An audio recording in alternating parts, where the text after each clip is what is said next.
Hello guys, today our lecture is composed of extrude command and there are sub command and extrude. These are number 1 direction, number 2 taper angle, number 3 path and at last zoom command. We draw all of things, all of them, and the figure is been drawn, so we do extrude command on it. So the shortcut used for extrude is ext. The shortcut used for extrude is ext. So I write ext in command bar.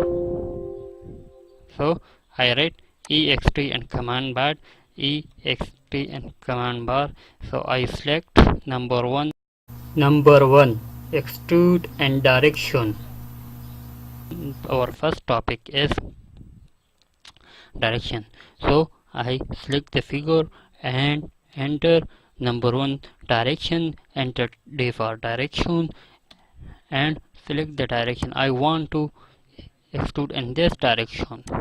So a direction, and notice that the direction should be parallel. Number 2, taper angle.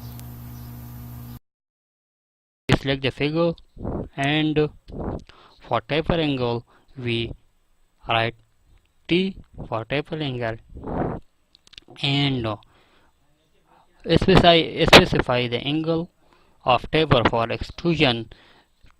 So I put angle 15 degree angle, and the height of the figure is I give it 20 units. So let's give us taper angle at taper angle. Number 3, extrude and path. No, I want to extrude this circle and a path. No, for path command I draw, first of all I draw path, draw polyline and draw a path. I want to draw path. And this line. Let this is path.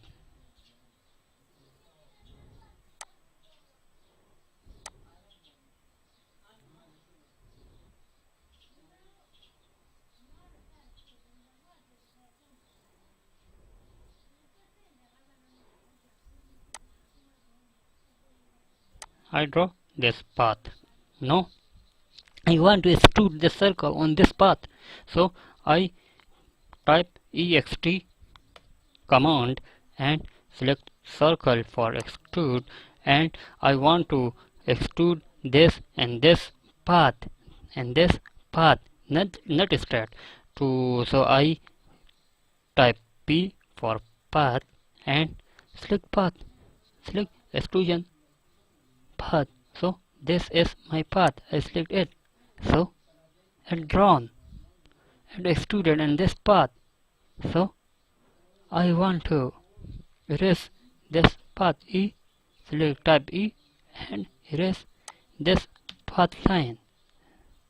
So F for clear, and for clear I give shade mode SHA command and enter. See conception, let's give it this type. So to fit all these in a screen I use zoom command. For zoom command, the shortcut of zoom command is Z. Enter Z and all, it's all come and screen. Thanks. Please subscribe and click bell icon.